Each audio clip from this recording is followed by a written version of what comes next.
Right, నమస్తే, welcome back to special episode. KCR Delhi యాత్ర ఆంతర్యం ఏంటి? మరి తన కూతురి విషయం గురించి వెళ్ళారా, లేకపోతే రాజకీయ వ్యూహంలో భాగంగా వెళ్ళారా? మరి ఇప్పటికే బీఆర్ఎస్ బీజేపీతో కలవబోతుంది, పొత్తు కలవబోతుంది అంటూ కూడా వెలువడుతున్న సంకేతాలకు మరి ఒకవేళ కేసీఆర్ ఢిల్లీ యాత్ర దానికి ఏమైనా నాందిగా లేకపోతే ఆజ్యం పోసే విధంగా ఉందా? అసలు ఎందుకని ఢిల్లీ వెళ్ళారు, మరి అదేవిధంగా అక్కడ జరుగుతుంది ఏంటి అన్నది ఇప్పుడు మనం చర్చించుకోబోతున్నాం. మనతో పాటు చర్చా కార్యక్రమంలో పాల్గొనేందుకు సిద్ధంగా ఉన్నారు సీనియర్ జర్నలిస్ట్ ఆనంద్ చిన్ని వెంకటేశ్వర్లు గారు. ముందుగా మనం వారిని ఇన్వైట్ చేస్తున్నాం. నమస్తే అండి ఆనంద్ గారు. రైట్ అండి, మరి కేసీఆర్ గారు ఓటమి తర్వాత మొట్టమొదటిసారిగా ఢిల్లీ యాత్ర, అదేవిధంగా మరి ఢిల్లీలో వెళ్ళిన తర్వాత అక్కడ మరి బీజేపీ నాయకుని కలవడం, ఇదంతా ఎలా తీసుకోవచ్చుంటారు? ఏం జరుగుతుందంటారు?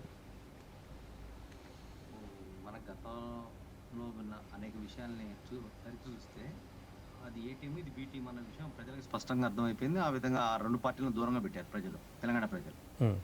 ఇప్పుడు రేపు 28వ తారీఖున కవిత కేసు రాబోతుంది మళ్ళీ సుప్రీంకోర్టు ఎదుటికి. అంటే ఆ కేసు డ్రగ్ ఏదైతే లిక్కర్ స్కామ్ ఏదైతే ఉందో దాన్ని డ్రాగన్ చేద్దామని చెప్పి ఒక ప్లాన్ గా ఏం చేశారంటే, రాజీవ్ గాంధీ హత్య కేసులో నిందితురాలుగా ఉన్నటువంటి ముద్దాయిగా ఉన్నటువంటి నళిని ఇష్యూని బేస్ చేసుకొని ఆ కేసుని జోడిచ్చారు. అంటే ఇంకా ఏళ్ల తరబడి నడిపించవచ్చు అని చెప్పి నోటీసుల విషయంలోనే.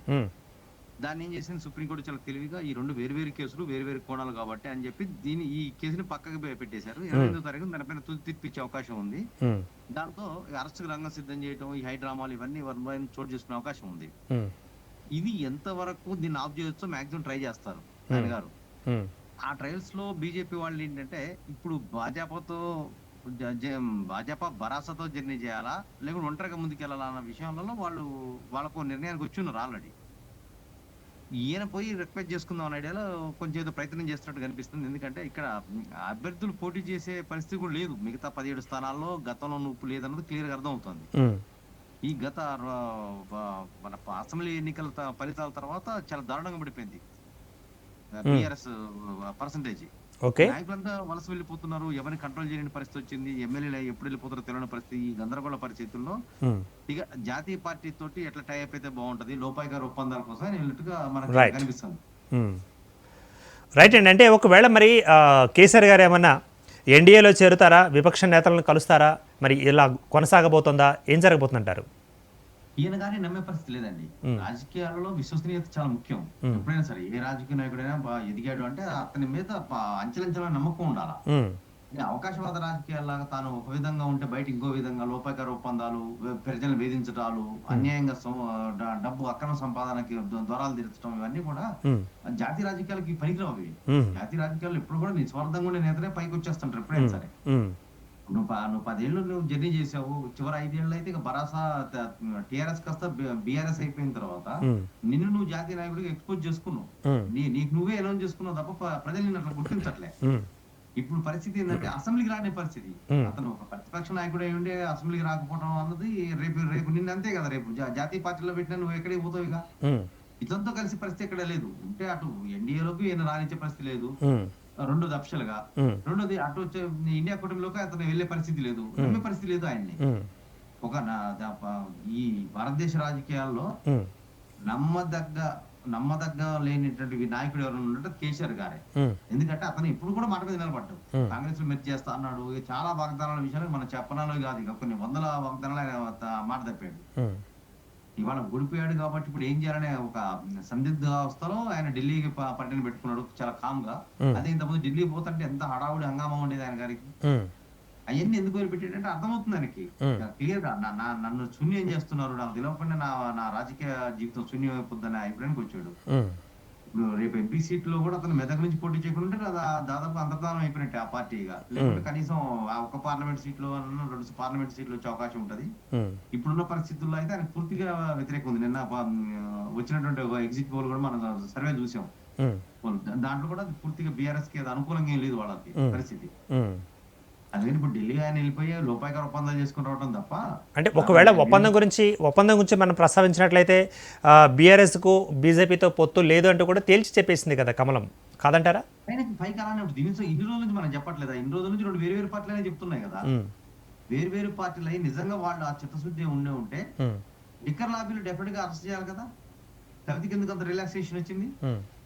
నోటీసులు ఇచ్చి ఎంత డ్రామా ఏంటంటే హైప్ క్రియేట్ చేయడం ఇది. ఉమ్, ప్రజల్లో ఏంటంటే కేవలం కాంగ్రెస్ అనేది అసలు ఇక్కడ లేదు, అసలు పార్టీ అనేది లేదనేది ఒక సృష్టిద్దాం అనుకున్నారు. ఉమ్, ప్రజలు దాన్ని గమనించి ఏం చేశారంటే ఇద్దరికి ఎక్కడ కీలరికి వాదం పెట్టినట్టు పెట్టేశారు, అక్కడ ఉంచారు.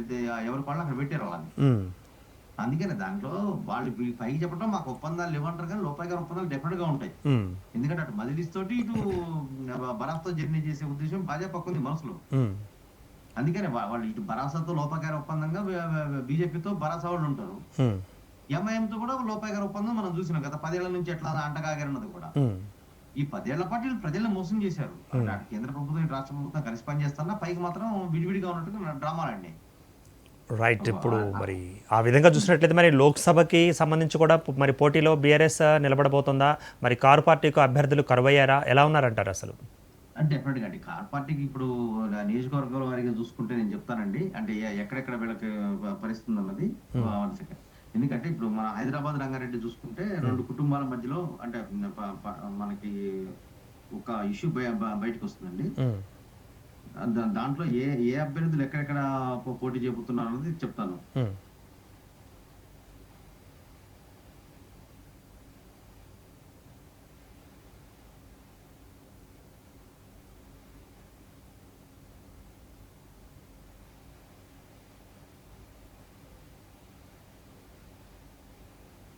హైదరాబాద్ లో తీగల కృష్ణారెడ్డి, పట్నం మహేందర్ రెడ్డి కుటుంబాల మధ్యలో ఆ, ఒక ఒప్పందం ప్రకారం ముందుకెళ్ళగలిగితే వాళ్ళు ఎవరు నిలబెట్టినా కూడా అక్కడ నుంచి కాంగ్రెస్ పార్టీ గెలిచే అవకాశాలు ఉన్నాయండి. ఉమ్, భువనగిరి, నల్గొండ పార్లమెంట్ లో కాంగ్రెస్ విజయ అవకాశాలు ఎక్కువగా ఉన్నాయి. ఉమ్, అక్కడ అభ్యర్థి ఎవరా అన్నదే డిసైడ్ అయ్యే అవకాశాలు ఉన్నాయి. ఉమ్, ఇక ఖమ్మం పైన పెద్ద చర్చించే అవకాశం లేదు. ఎందుకంటే ఖమ్మం నుంచి ఇప్పుడు ఏదైతే రేణుకా చౌదరి గారు అక్కడ నుంచి అనుకున్నారో మెంబర్ ఆఫ్ రాజ్యసభకి వెళ్ళిపోయారు. ఉమ్, అట్లనే సోనియా గాంధీ గారి పేరు కూడా అక్కడ నుంచి వచ్చింది.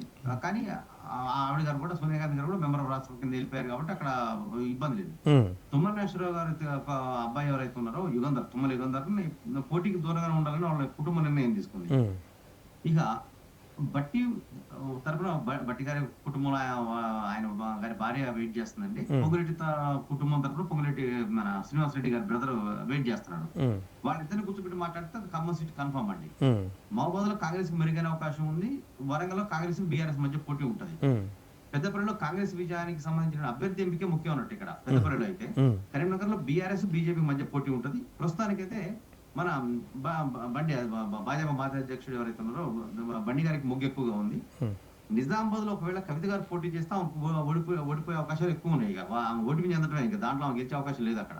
ఉమ్, ఆదిలాబాద్ లో కాంగ్రెస్ బలం పెరిగినప్పటికీ, స్థానిక నాయకులు వీళ్ళంతా జాయిన్ అవుతున్నప్పటికీ కూడా కొంచెం బీజేపీ అక్కడ ఎడ్జ్ ఉందండి. ఉమ్, మెదక్ నుంచి కేసీఆర్ పోటీ చేస్తే తప్ప బీఆర్ఎస్ గెలవడం కష్టం. అంటే మెదక్ సీట్ పోయినట్టే ఆల్మోస్ట్ ఆల్. ఉమ్, జైరాబాద్ అయితే కాంగ్రెస్ పార్టీ క్యాప్చర్ చేసే అవకాశం ఉందండి. ఉమ్, సికింద్రాబాద్ లో కిషన్ రెడ్డి గారు గట్టి పోటీ ఎదుర్కోబోతున్నారు ఈసారి. ఉమ్, మల్కాజిగిరిలో కాంగ్రెస్ గెలుపు అవకాశాలను అభ్యర్థి ఎంపికను బట్టి, అంటే అక్కడ ఎవరైతే అభ్యర్థిని వీళ్ళు నిర్ణయిస్తారో దాని ప్రకారంగా ఆయన గెలిచే అవకాశాలు ఉంటాయి. ఉమ్, మహబూబ్ నగర్ లో మాత్రం ట్రయాంగిల్ ఫైట్ ఉంటుందండి అక్కడ. ఉమ్, నాగర్ కర్నూలులో కాంగ్రెస్ గెలిచే అవకాశాలు ఎక్కువగా ఉన్నాయి. ఉమ్, మొత్తానికి కాంగ్రెస్ అయితే 10 నుంచి 12 సీట్లు అట్లా క్యాప్చర్ చేసే అవకాశం ఉందండి. ఉమ్, బీఆర్ఎస్ మొత్తం మీద నష్టపోయేది ఎక్కువగా ఎవరంటే బీఆర్ఎస్. ఎందుకంటే వాళ్ళ ఓట్ల శాతం కూడా పడిపోతుంది. ఉమ్, ఎందుకంటే వాళ్ళ గతంలో ఉన్నటువంటి ఓట్ బ్యాంక్ శాతం కంటే కూడా ఇంకో 6-7% తగ్గబోతుంది ఇప్పుడు. ఉమ్. అది ఇప్పుడు కాంగ్రెస్ పార్టీ మాత్రం బలంగా పుంజుకోబోతుంది. Yes, yes. ఎక్కడైతే వాళ్ళు స్లైట్ ఎడ్జ్ తో బయటపడ్డారో వాళ్ళు 40 కంటే శాతం ఎక్కువగా ఓట్ బ్యాంక్ క్యాప్చర్ చేసే అవకాశం ఉంది పార్లమెంట్ లో. రైట్ అండి. ఆనంద్ గారు, ఇప్పుడు మరి మీరు చెబుతున్న విశ్లేషణ ప్రకారం మరి అనుకున్న సీట్లు రావు కాబట్టి ఒకవేళ ప్లాన్ బి అమలు చేసేందుకు ఏమన్నా మరి బీఆర్ఎస్ నేత ప్రయత్నాలు కొనసాగిస్తున్నారా? డెఫినెట్ గా ఇప్పుడు ఎవరికైనా రాజకీయ భవిష్యత్తు అవసరం అండి.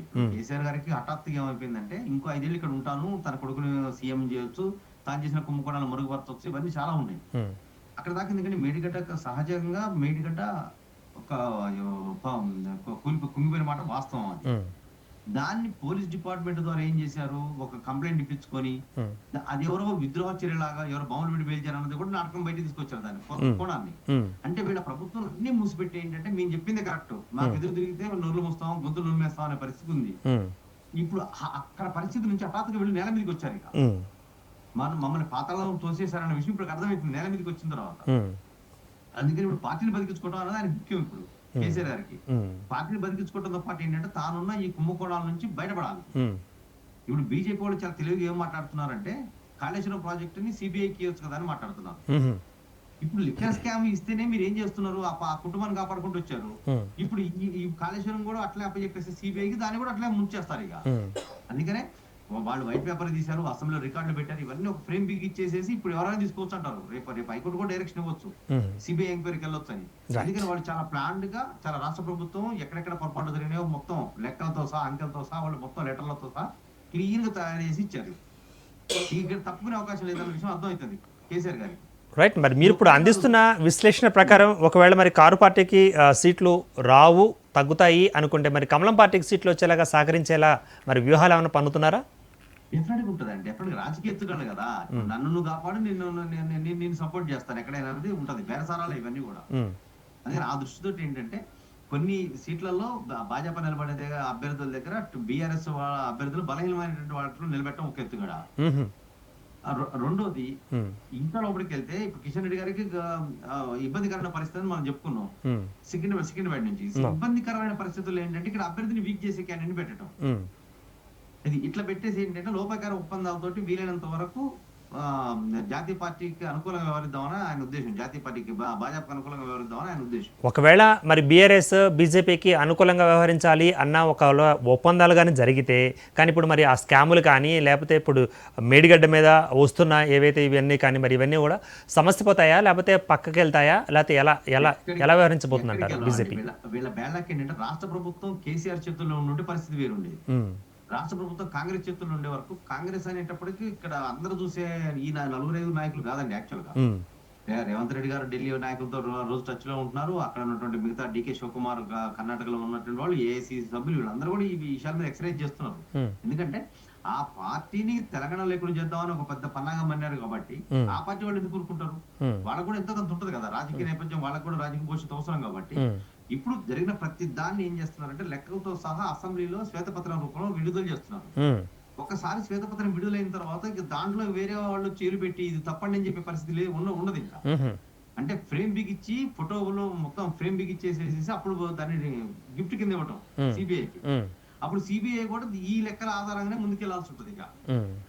అందుకనే వీళ్ళు ఇద్దరు కలిసి ఎంత చేసినా కూడా తెలంగాణలో జరిగిన అవినీతి బయటికి రావాల్సిందే, తప్పులు చేసినటువంటి వాళ్ళు శిక్షణ అనుభవించాల్సిందే. ఒకవేళ సిబిఐకి అందిస్తే మరి సిబిఐ అంటే రాష్ట్ర ప్రభుత్వం ఆధీనంలో ఉంటుంది కాబట్టి మరి కేంద్ర ప్రభుత్వం ఏం చేయలేదు అనుకోవచ్చు అంటారా? లేకపోతే ఒకవేళ ఈడీ కానీ లేకపోతే ఇతర దర్యాప్తు సంస్థలు కానీ ఇచ్చే అవకాశం ఉందంటారా ఈ విషయం కేంద్ర స్థాయిలో? ఈడీ ఇన్వాల్వ్ అవుతుందండి, డెఫినెట్ గా అవుతుంది. ఎందుకంటే ఈడీ ఇన్వాల్వ్ అయ్యేటప్పుడు ఈ మనీ ఇక్కడైతే దోచుకున్న డబ్బు అని చెప్తున్నారు, ఈ డబ్బంతా ఏ విదేశీ కోణంలో ఏ విదేశీ ఖాతాల నుంచి వెళ్ళిందన్నది ఆల్రెడీ సమాచారం ఉంది రాష్ట్ర ప్రభుత్వం దగ్గర. వాళ్ళు అవన్నీ డెఫినెట్ ఈడీ దాని మీద దృష్టి పెట్టింది ఆల్రెడీ. దృష్టి పెట్టి దాన్ని ఎంతవరకు ప్రత్యర్థుల మీద ఉపయోగించాలన్నదే ఇప్పుడు జాతీయ పార్టీలో రేపు వచ్చే పార్లమెంట్ ఎన్నికల తర్వాత చాలా మార్పులు ఉంటాయి దీంట్లో. ఆయన చివరికి ఆ పార్టీని మెర్జ్ చేసుకోవాల్సిందే భాజపాలోకి. ఎందుకంటే కాంగ్రెస్ వాళ్ళు ఎట్లా నమ్మరు, అందుకని బీజేపీలోకి మెర్జ్ చేసుకోవడానికి, తన కూతురిని కాపాడుకోవడానికి, తను కాపాడుకోవడానికి, తన కుటుంబాన్ని కాపాడుకోవడానికి తను తప్పనిసరి పరిస్థితుల్లో మెర్జ్ చేసుకోవాల్సిందే పార్టీని. పార్టీ మిగలదు అది బీఆర్ఎస్ అనేది. ఒక ప్రాంతీయ పార్టీ వికృత రూపాలతోటి వినాశకాల బుద్ధితో ముందుకు వచ్చేస్తే ఇట్లే అవుతుంది డెఫినెట్ గా. ఒకవేళ ఈ సమస్య అనేది ఇప్పుడు ఏదైతే అనుకుంటున్నారో మరి ప్రతిపక్షాలుగా ఉండి మరి మేము ఏం చేయలేదు అంతా మంచిగా చేస్తామంటున్నారో, ఈ సమస్య ఒకవేళ ఈడీకి వెళ్ళే అవకాశం ఉంది కాబట్టి, ఈడీ అంటే కేంద్ర ప్రభుత్వం చేతిలో ఉంటుంది కాబట్టి వాళ్ళ చేతుల్లో విషయం కాబట్టి వాళ్ళ దగ్గరికి వెళ్ళి మాట్లాడుకుంటున్నారు అన్నది కూడా బయట వినిపిస్తుంది. ఎంతవరకు కరెక్ట్ అంటారు విశ్లేషకులుగా? ఈయన మాట్లాడుకున్నా కూడా ఇక్కడ ఒక శ్వేతపత్రం అనేది వైట్ పేపర్ రిలీజ్ చేసిన తర్వాత రేపు కేంద్ర ప్రభుత్వం నిలదీస్తారు ప్రజలు కూడా. నీకు ఆల్రెడీ అసెంబ్లీలో పెట్టిన దాన్ని కూడా నువ్వు ఎంక్వైరీ చేయకుండా ఎట్లా అంటారు? దీని ఇందాక నేను చెప్పింది ఫ్రేమ్ బిగ్ ఇచ్చారని చెప్పి ప్రతి అవినీతికి సంబంధించి లెక్కలతో సహా అసెంబ్లీలో రికార్డు ఇచ్చారు, మనకి ఇచ్చారు, అందరికి బయట ప్రపంచానికి ఇచ్చేసారు శ్వేతపత్రం తోటి. ఇప్పుడు అంతకుముందు జరిగినటువంటి అప్పుల విషయంలో శ్వేతపత్రం విడుదల చేసిన వాళ్ళు ఈ నీటి ప్రాజెక్టుల మీద ఎందుకు రిలీజ్ చేయరు శ్వేతపత్రం అని చెప్పి? ఎందుకంటే ఇక్కడ దొంగలు దొరికారు అడ్డంగా. 35,000 కోట్ల ప్రాజెక్టు దాన్ని తీసుకొచ్చేసేసి 1,40,00,000 దాకా చేశారు. దాంట్లో 95,000 కోట్లు ఖర్చు పెట్టారు. ఖర్చు పెట్టిన తర్వాత కూలింది కనిపిస్తూనే ఉండే ఇవన్నీ. ఎక్కడ అవినీతి జరిగిందన్న అవినీతి జరగకుండా ఉట్టిగా కూలిపోతే అంతా ఎక్కడెక్కడ దోచుకున్నారండి, ప్రతి దాంట్లో దోచుకున్నారు. ఇది క్లియర్ గా అది మేడిగడ్డ కాబట్టి పగుళ్ళు వచ్చినట్టు తెలిసింది. ఏ బ్యాలెన్స్ బాగుంది చెప్పండి? చివరికి అక్కడ ఏం లేదండి, ఇప్పుడు ఖర్చు పెట్టిన డబ్బు ఏదైతే ఉందో వాటర్ ప్రాజెక్టుల మీద అంతా కూడా వాళ్ళ ఫామ్ హౌస్ మళ్ళించుకోవడానికి తప్ప ఇంకో దానికి కాదు. ఇదంతా మన దగ్గర వీడియోలు ఉన్నాయి, యానిమేషన్స్ ఉన్నాయి. ఎక్కడి నుంచి ఎక్కడికి ఎత్తిపోతలు చేస్తే ఎక్కడ దాకా వస్తుంది అన్నది ఇవన్నీ వృధా చేశారు. ఇప్పుడు ఇవన్నీ కూడా ఈ డబ్బంతా వృధా పోయినట్టే మన బాధాకరమైన విషయం అది. తెలంగాణ ప్రజలు నెట్టలిలో ఆ 1,50,000 కోట్లు మనం మునిగిపోయినట్టే, ఆ అప్పు మనం కట్టాల్సిందే. అదే ఈ జాతీయ స్థాయిలో జరిగినటువంటి పెద్ద పొరపాట్లని భాజపా ఎలా కవర్ చేయగలుగుతుంది? 80 అడిగినా కూడా అసెంబ్లీలో చెప్పారు ఎంత ఎంత జరిగిందన్న విషయం క్లియర్ గా రికార్డుతో సహా చెప్పారు వాళ్ళు, అందరూ మాట్లాడారు. ఇక ఎక్కడ తప్పుకునే అవకాశం ఉంది? ఇక్కడ మన అందరి దగ్గర ఆ నోట్ బుక్స్ ఉండే. రైట్, ఇప్పుడు తప్పించుకోలేని పరిస్థితి ఏర్పడింది కాబట్టి మరి ముఖ్యంగా ఇప్పుడు కమలం పార్టీతో మాట్లాడుకొని కామ్గా ఉంటారా ఒకవేళ బీఆర్ఎస్ నాయకులు? ఇదే జరగబోతుందా? అట్లున్నదండి. మళ్ళీ వీళ్ళు రంకులు లేస్తారు ఇక్కడికి వచ్చి, అక్కడికి వెళ్ళిపోయి దండ పెట్టుకుని వస్తారు, ఇక్కడికి వచ్చిన తర్వాత మాట్లాడాల్సింది మాట్లాడతారు. ఇక్కడ మన గవర్నర్ గారిని ఇబ్బంది పెట్టలేదు, తమిళసై గారికి ప్రోటోకాల్ లేకుండా ఇబ్బంది పెట్టలే ఆడకూతుర్ని, అట్లా ప్రధానమంత్రి వస్తే కలవకుండా లేరు. అంటే ఇవన్నీ పైకి చూపించడానికి ప్రజలను నమ్మించడం కోసం చేసే డ్రామాలు ఇవన్నీ చేస్తారు. ఇక్కడికి వచ్చి కూడా రంకెలేస్తారు, అది అంటారు ఇది అంటారు. ఇప్పుడు బీజేపీ వాళ్ళు కూడా ఏమంటున్నారు, లేదు మా చెప్పుతో కొట్టండి మేము కలిస్తే అంటున్నారు.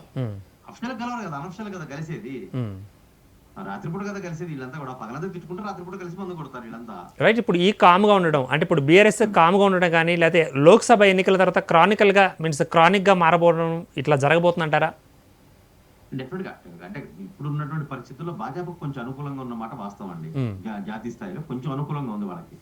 అయితే ఇప్పుడు మిగతా సమస్యలు ఇంకా 2 నెలల్లో ఇంకేమేమి బయటకు వస్తాయి, ఇంకా చాలా విషయాలు ఉంటాయి కాబట్టి దాని మీద డిపెండ్ అయి ఉంటది.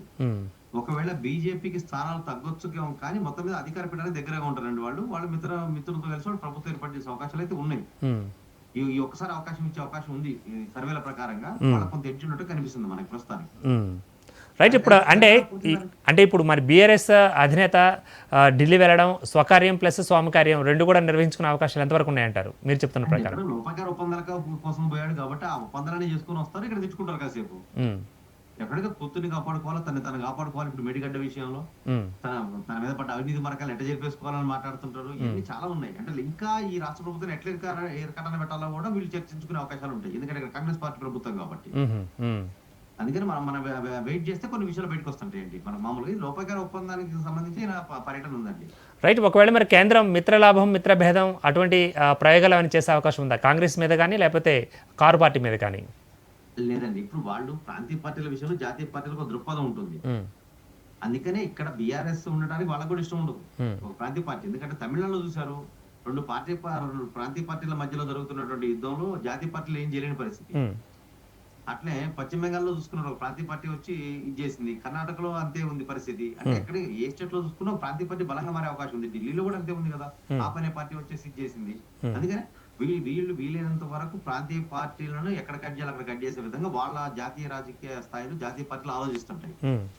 ప్రాంతీయ పార్టీలు ఎంతసేపు కేసీఆర్ ఎక్కడ తిరిగింది, ఎంతసేపు తిరిగి తెలంగాణ చుట్టూ తిరగటమే ఈయన గారి పని. భాజపా పని అట్లుండదు కదా, వాళ్ళు అన్ని రాష్ట్రాలలో చూసుకొని పోల్చుకొని చేస్తారు కాబట్టి వీళ్ళు బీఆర్ఎస్ ని మింగేయడానికి వాళ్ళు రెడీగా ఉంటారండి. రైట్, ఒకవేళ లోక్సభ ఎన్నికలు జరగబోతున్నాయి, మరి 372 375 పైగా ఒకవేళ మరి మోదీ గారు కానీ సంపాదిస్తే అప్పుడు బీఆర్ఎస్ని చూసే పరిస్థితి ఉంటుందంటారా, పట్టించుకునే పరిస్థితి ఉంటుందంటారా? బీఆర్ఎస్ వాళ్ళు ఇప్పుడు పార్లమెంట్ ఎలక్షన్స్ వరకు వెయిట్ చేస్తారండి. ఆ తర్వాత లిక్కర్ స్కామ్ లో జరగాల్సిన అరెస్టులు జరుగుతాయి, అన్ని రొటీన్ గా జరగాల్సిన వాళ్ళని చేస్తారు. ఎందుకంటే వాళ్ళ పార్టీ మీద ఒక తప్పుడు అభిప్రాయం అనేది ఇప్పుడు ఆల్రెడీ ఉంది, కాపాడుతున్నారు.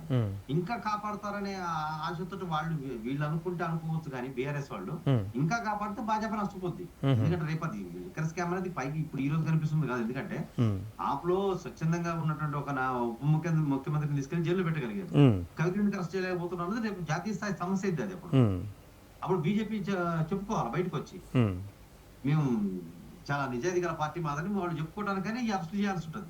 ఈ అరెస్ట్లు ఎప్పుడైతే జరుగుతాయో ఎప్పుడు మన చేతిలో ఉండదు కదా, ప్రతి డాక్యుమెంట్ ఎందుకు అరెస్ట్ చేస్తారో చెప్పాల్సి ఉంటుంది, అవినీతి చెప్పాల్సి ఉంటుంది. ఈ కేసు నుంచి బయటపడడానికి చాలా టైం పడుతుంది వాళ్ళకి. రైట్ అండి, ఇక చివరిగా మరి ఇప్పుడు మరి బీఆర్ఎస్ అవలంబిస్తున్న చాణక్య నీతి ఫలిస్తుందంటారా? చాణక్య నీతి లేదు సార్, వాళ్ళు కేసుల నుంచి బయటపడటం కోసం అందితే జుట్టు లేకుంటే కాళ్ళు తెలంగాణ ప్రజలు వేధించిన రోజులు వేధించారు. ఇక్కడ ఏం చేసే పరిస్థితి లేదు. చివరికి హఠాత్తు షాక్ లాంటి నిర్ణయాలు వచ్చినప్పటికీ ఏం మాట్లాడలేని పరిస్థితి. అంటే కొత్త ప్రభుత్వం వచ్చి 4 రోజులుగానే కడియం శ్రీతో మాట్లాడిస్తారు మీ ప్రభుత్వం గులుస్తామని. అంత అసహనంతో ఉన్న వీళ్ళు చాణక్య నీతి ఏం చేస్తారు? చాణక్య నీతి అనేది చాలా పెద్ద పదం, వీళ్ళకి అసలు చాణక్య నీతి కాదు ఏ నీతి లేదు వీళ్ళ దగ్గర. చాణక్య నీతి, చాణక్య చతురత ప్రదర్శించగలిగే నాయకుడు ఎవడన్నా ఉంటే కేసీఆర్ 5 ఏళ్ళు ఉండేటోడు సీఎం గా. ఎందుకు ఆయన తెలవాలి, ఆయన ఎంతసేపు ఏమనుకున్నాడు, నేను చెప్పిందే కరెక్ట్ అనుకున్నాడు. డబ్బులు ఇస్తే పిచ్చోళ్ళు ప్రజలు ఓట్లు వేస్తారు అనుకున్నారు, మందు పంపిస్తే వచ్చేస్తారు అనుకున్నారు. ఇప్పుడు ఏమైంది పరిస్థితి? తను ఇప్పుడు ఒంటరివాడు అవుతారు చివరికి. ఓకే. ఇక వాళ్ళ పార్టీలో 10-15 మంది కంటే ఎక్కువ మిగిలే పరిస్థితి ఉండదు. మ్యాజిక్ పేరు ఒకటి చెప్తున్నా అండి. 24 కోసం 24 ఆ పైన వాటి కోసం వెయిటింగ్ చేస్తాను. ఈ ఓకే. 24 ఏంటి అన్నది ఇంకోసారి చర్చలకు వచ్చినప్పుడు చెప్తాను. ఎందుకంటే డెఫినెట్ గా రైట్. చెల్లబోతుంది కాబట్టి. రైట్ అండి. థ్యాంక్స్ ఫర్ ద పార్టిసిపేషన్ అండి. సీనియర్ జర్నలిస్ట్ ఆనంద్ చిన్ని వెంకటేశ్వర గారికి ధన్యవాదాలు తెలియజేస్తున్నాం. తమ అభిప్రాయాలను వ్యక్తీకరించారు. అదేవిధంగా ఢిల్లీ మరి వెళ్ళిన కేసీఆర్ సైలెంట్గా ఉంటారా, అదేవిధంగా మరి కారు పార్టీ సైలెంట్గా ఉన్నప్పుడు మరి కమల దళానికి మరి సహకరించే అవకాశం ఉందా, అదేవిధంగా మరి గులాబీ పార్టీ చెప్పుకోబడుతున్న మరి బీఆర్ఎస్ చాణక్య నీతిని కూడా వ్యవహరించబోతుందా, మరి ఏం జరగబోతుంది అన్నది కూడా వచ్చే పరిణామాల్లో మనం వేచి చూద్దాం. ఇది ఇవాళ స్పెషల్ ఎపిసోడ్. మరో ఎపిసోడ్లో మళ్ళీ కలుద్దామండి. దాన్ని కీప్ వాచింగ్ మాస్టర్ టీవీ. సామాన్యుడి స్వేచ్ఛకు సంకేతం.